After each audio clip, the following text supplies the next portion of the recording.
ഈ വിട്ടത്തെ സ്കൂൾ കലോത്സവം പൂർണ്ണമായും ഹരിത സൗഹൃദമായിരിക്കണം എന്നു തന്നെയാണ് തീരുമാനിച്ചിരിക്കുന്നത്. അതിൻ്റെ ഏറ്റവും വലിയൊരു ഭാഗമാണ് ഇപ്പോൾ നിങ്ങളുടെ മുമ്പിൽ നിങ്ങൾ കാണുന്നത്.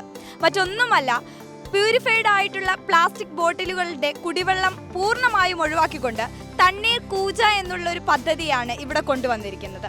വളരെ ശുദ്ധമായിട്ടുള്ള വളരെ നല്ല തണുത്ത വെള്ളം കൂജകളിൽ തന്നെ നിക്ഷേപിച്ച് ഇവ പലയിടങ്ങളിലായി വേദിയുടെ പല ഭാഗങ്ങളിലായിട്ട് സ്ഥാപിക്കുകയാണ്.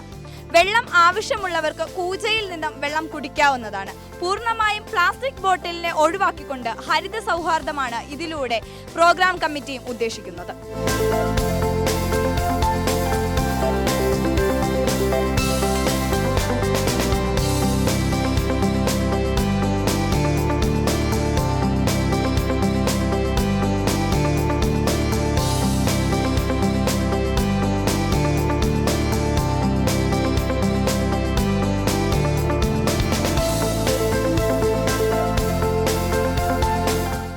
പദ്ധതിയുടെ പൂർണ്ണ ആവിഷ്കാരത്തെക്കുറിച്ച് നമുക്ക് ഇതിന്റെ മേൽനോട്ടം വഹിക്കുന്ന ആളോട് തന്നെ ചോദിക്കാം.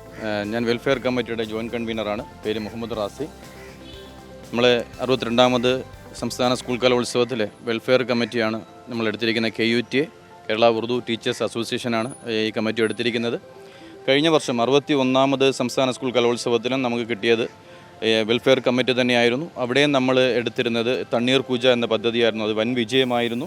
ഈ വർഷം കൊല്ലത്ത് എത്തുമ്പോഴും നമ്മൾ ആ ഒരു പുതുമ കളയാതെ തന്നെ പഴയതിനേക്കാൾ ഒന്നുകൂടെ മാറ്റി കൂട്ടിക്കൊണ്ടാണ് ഈ വർഷവും നമ്മൾ തണ്ണീർ കൂജ പദ്ധതി നടപ്പിലാക്കുന്നത്.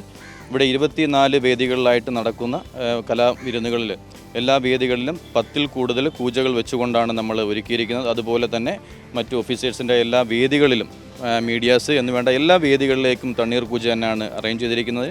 അതിനോടൊപ്പം തന്നെയാണ് നമ്മൾ അക്കോമഡേഷൻ സെൻ്ററുകളിലും കുട്ടികൾക്ക് ഏകദേശം 30ഓളം അക്കോമഡേഷൻ സെൻ്ററുകളാണുള്ളത്. ഗേൾസിനും ബോയ്സ് എന്നിവരുടെ പ്രത്യേകമായിട്ട് ഓരോ വിങ്ങിനും നമ്മൾ പ്രത്യേകം അവിടെയും നമ്മൾ തണ്ണീർ കൂജ പദ്ധതി തന്നെയാണ് നടപ്പിലാക്കുന്നത്. പിന്നെ കുട്ടികൾക്ക് പ്ലാസ്റ്റിക് പൂർണ്ണമായും ഒഴിവാക്കിക്കൊണ്ട് ഈ വർഷം തണ്ണീർ കൂജ, അതിനോടൊപ്പം തന്നെ പ്ലാസ്റ്റിക് ഗ്ലാസും ഒഴിവാക്കിക്കൊണ്ട് നമ്മൾ മൺ ഗ്ലാസിനകത്ത് തന്നെയാണ് ഈ വർഷവും നമ്മൾ പദ്ധതി മുന്നോട്ട് കൊണ്ടുപോകുന്നത്.